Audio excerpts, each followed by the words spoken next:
आप देख रहे हैं बेसिक की खबरें। बेसिक की खबरों में एक बार फिर से आप सभी का स्वागत करते हैं।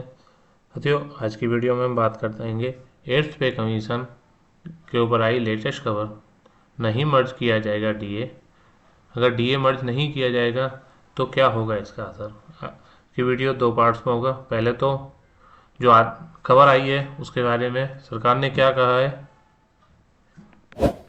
पूरा उसका आदेश दिखाएंगे। साथ ही अगर डीए मर्ज नहीं होता है तो उसका क्या असर पड़ेगा, पूरा विस्तार से बताएंगे। साथियों, वीडियो बहुत ही महत्वपूर्ण होने वाली है, इसलिए वीडियो को बिना स्किप किए अंत तक बस देखें। और जिस भी साथी ने चैनल को सब्सक्राइब नहीं किया है तो कृपया चैनल को सब्सक्राइब करके वीडियो को लाइक शेयर और कमेंट करना ना भूलें। तो ये है आदेश सरकार का, जो उन्होंने government of India ministry of finance, Bharat सरकार के वित्त मंत्रालय द्वारा जारी किया गया है। यह लिखित आदेश है। ये आनंद भदौरिया जी एक हैं सांसद, उन्होंने पूछा था, with the minister of finance we please to state whether the government has issued notification for constitution of 8th Central Pay Commission recently, if so the details thereof। उन्होंने पूछा कि क्या गवर्नमेंट ने 8वें वेतन आयोग के लिए नोटिफिकेशन इश्यू कर दिया है, अगर कर दिया है तो उसका क्या डिटेल है, और whether the government proposed to merge the existing DA DR with the basic pay।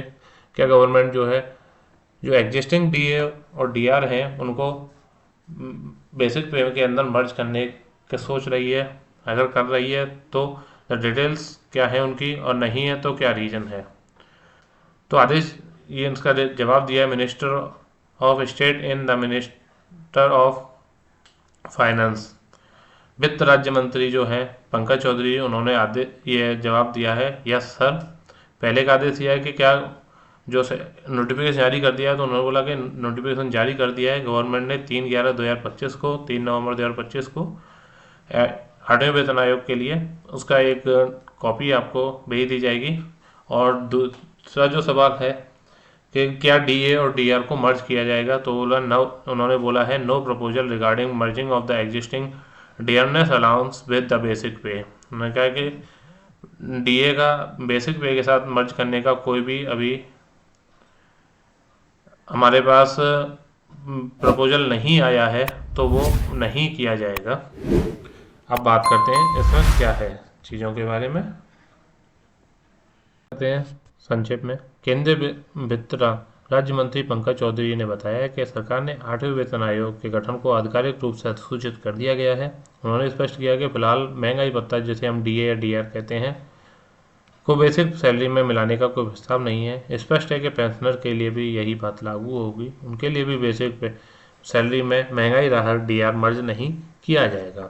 तो जो इंग्लिश वर्जन था उसको हमने हिंदी में शॉर्ट में आपको समझाने की कोशिश की। अब बात करते हैं अफवाहों पर विराम, डीए डीआर की मर्जर की स्थिति। यह स्पष्टीकरण उन अफवाहों के बाद लिया गया जो सोशल मीडिया पर वायरल हो रही थी, जिसमें दावा किया रहा है कि जल्द ही मर्जर का ऐलान हो सकता है। सोशल मीडिया पर बहुत सारे प्लेटफॉर्म्स पर ये खबर आ रही थी कि जो भी डीए है या डीआर है उसको बेसिक पे में के अंदर बहुत ही जल्द मर्ज किया जाएगा, क्योंकि होना तो 2026 से ही स्टार्ट चाहिए। 1 जनवरी 2026 से जो भी 8वां वेतन आयोग है वो लागू होना चाहिए। तो इसलिए ऐसी खबरें ज़्यादा आने लगी हैं, इस वजह से इस पर स्पष्टीकरण दिया गया है। क्यों था सबसे बड़ा सवाल, इसके बारे में बात कर लेते हैं। पहले अनुमान लगाया जा रहा था कि डीए और डीआर में बढ़ोतरी नहीं करते हुए ना मूल वेतन में ही मर्ज कर दिया जाएगा 1 जनवरी 2026 से। ऐसा होने पर डीए का कैलकुलेशन अगले टर्म से किया जाता और मर्ज किए गए मूल वेतन के अनुसार उसका कैलकुलेशन होगा। अगर उसको मर्ज कर देते तो जो भी अगला डीए है उसका कैलकुलेशन वहाँ पर 2% जो मर्ज हो गया है हमारा बेसिक सैलरी में, डीए मर्ज करने के बाद जो नई सैलरी होगी उसके हिसाब से 2%, 4%, 6% होगा, तो वो किया जाता। ठीक है, जैसा कि 7th पे के बाद किया गया था। 7th पे में हमारा जो भी डीए था वो 125% हो गया था, तो उसको बेसिक पे में के अंदर ऐड करने के बाद फिर उसको 0% कर दिया गया था, और तब बेसिक पे हमारा 2%, 4% से स्टार्ट हुआ था। आयोग की समय सीमा के बारे में बात कर लेते हैं। 8वें वेतन आयोग के लागू होने की आधिकारिक समय सीमा का ऐलान अभी नहीं हुआ है। हालांकि यह कयास लगाए जा रहे हैं कि यह 1 जनवरी 2026 से लागू हो सकता है। इसे पूरी तरह से लागू होने में 2028 तक का समय लग सकता है, अर्थात आपको 2 साल का कम से कम वेट और करना पड़ेगा। डीए संशोधन जारी रहेगा। मंत्रालय ने यह भी स्पष्ट किया कि सरकार अगले वेतन आयोग के लागू होने तक महंगाई भत्ते डीए में समय समय पर संशोधन करती रहेगी ताकि कर्मचारियों को बढ़ती महंगाई से राहत मिलती रहे।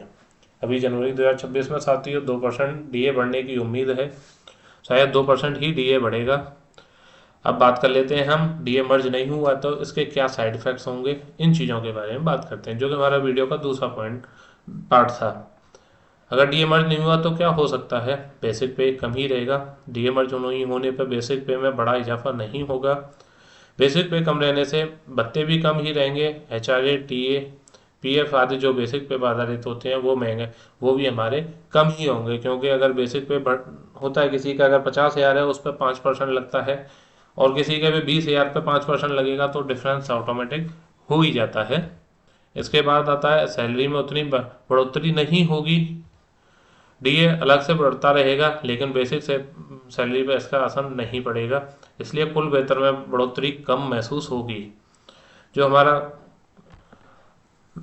बेसिक पे है वो उसका डीए नहीं जोड़ा जाएगा तो उसका अगर हम 1.87 या 2 से मल्टीप्लाई करेंगे तब भी हमारी सैलरी उतनी ज़्यादा नहीं बढ़ेगी, जो कि कर्मचारी एक्सपेक्टेशन कर रहे हैं कि उनकी 30%, 40% कम से कम बढ़ जाएगी, तो वो शायद नहीं बढ़ पाएगी।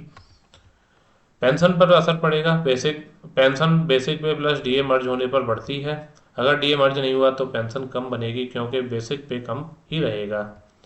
भविष्य में भत्ते और वेतन वृद्धि धीमी रहेगी। HRA, medical allowance, annual increment सभी बेसिक पे आधारित होते हैं। बेसिक पे न बढ़ने से दूसरी बढ़ोतरी भी कम रहेगी। जो हमारे ये जितने भी भत्ते हैं वो हमारा बेसिक पे पर रहते हैं, तो अगर बेसिक पे ज़्यादा होती है तो उस परसेंट के अकॉर्डिंग चलेंगे, परसेंट भी सेम रहती है तब भी हमारा भत्ते ज़्यादा बढ़ते। अभी क्योंकि डीए उसके साथ मर्ज नहीं किया जाएगा बेसिक पे के साथ, तो जो भत्ते की बढ़ने की दर है वो भी कम रहेगी। इससे कि क्या होगा, भविष्य में भी जो हमारे इंक्रीमेंट हो रहे थे सैलरी बढ़ने के लिए वो भी हमारे कम कम होता रहेगा। सरकार का खर्च कम रहेगा। डीए मर्ज होने पर सरकार को बहुत लागत बढ़ जाती है। मर्ज न होने पर सरकार का वित्तीय बोझ कम रहता है, इसलिए अक्सर सरकार डीए को मर्ज करने से बचती रहती है। सारा कुल जुगाड़ वही है कि सरकार को कम से कम खर्चा करना पड़े और सरकार को बचत हो जाए। साथ ही कर्मचारियों को भी बता दिया जाए कि उनका 8वां वेतन आयोग लागू हो गया है। अब आपको जो मांग रहे थे वो आपको दे दिया गया है, चाहे सैलरी कम बढ़े या ज़्यादा। बिना डीए मर्जर के सैलरी इंक्रीज कितना हो सकता है, अनुमानित की बात करते हैं। बेसिक पे में अनुमानित बढ़ोतरी 7th पे कमीशन में बेसिक पे लगभग 2.87 गुना बढ़ा था। हमारा 2.5 गुने से ज़्यादा 7th पे कमीशन में बढ़ा था। 8th पे कमीशन में बिना डीए मर्जर किए 2.4 से 2.7 गुने तक की बढ़ोतरी की उम्मीद मानी जा रही है, जो कि 2.57 गुना करने के बाद भी हमारा कम था, ज़्यादा था। जैसे अगर 7th वे में 2.57% था और यहाँ पर 2.7% भी करते हैं तो 2.57 जो 7th वे वाला था वो ज़्यादा था, क्योंकि वहाँ पर डीए को बेसिक पे में मर्ज कर दिया गया था। यहाँ भले ही मल्टीप्लाई फैक्टर ज़्यादा है लेकिन डीए मर्ज नहीं होने से वो उसका फर्क नहीं पड़ेगा, सैलरी कम ही बढ़ेगी। इसका मतलब है कि आपकी बेसिक सैलरी लगभग 40 से 60% तक बढ़ सकती है, ये उम्मीद है। लेकिन अभी आगे बढ़ाएंगे तो आपको पता चलेगा कि वो कम है। कुल इन हैंड सैलरी में कितनी बढ़ोतरी होगी? डीए मर्ज न होने पर इन हैंड सैलरी उतनी नहीं बढ़ती है, क्योंकि डीए अलग ही रहता है। एचआरए, पीएफ आदि बेसिक पे पर आधे होते हैं, इसलिए कुल इन हैंड सैलरी में 25 से 35% तक की बढ़ोतरी संभव है। साधारण अनुमान के अनुसार मान लीजिए आपकी वर्तमान सैलरी 30,000 है, जिस पर डीए 50% लगाकर 15,000 हो गया, तो आपकी बेसिक टोटल हो गया 45,000 रुपये। 8th पे कमीशन के अनुसार बिना मर्ज किए हुए नया बेसिक होगा 2.5 गुना करने पर 75,000 रुपये। डीए पहले चरण में 0 किया जाएगा, फिर से 0 शुरू होगा। कुल सैलरी बढ़कर लगभग आपका 55 से 60,000 इन हैंड सैलरी आपकी बनेगी। नई इन हैंड सैलरी 70 से 80 78,000, तो लगभग आपकी बढ़ोतरी हुई 25 से 35% तक आपकी बढ़ोतरी होगी। अगर डीए मर्ज किया जाता तो क्या होता, बेसिक और ज़्यादा बढ़ जाता है, एचआरए एंड पीएफ भी मजबूत होते, इनहैंड सैलरी 40 से 55% तक हो सकती थी बढ़ोतरी, लेकिन डीए मर्ज न होने पर यह बढ़ोतरी काफ़ी कम रहती है। साथियों, ये थी हमारी आज की वीडियो जिसमें हमने बताया कि 8th पे कमीशन के अंदर डीए मर्ज नहीं होने से क्या क्या नुकसान होंगे और सरकार को क्या क्या फ़ायदे होंगे। उम्मीद करते हैं आपको वीडियो अच्छी लगी हो। तो मिलते हैं फिर वीडियो में, तब तक के लिए धन्यवाद।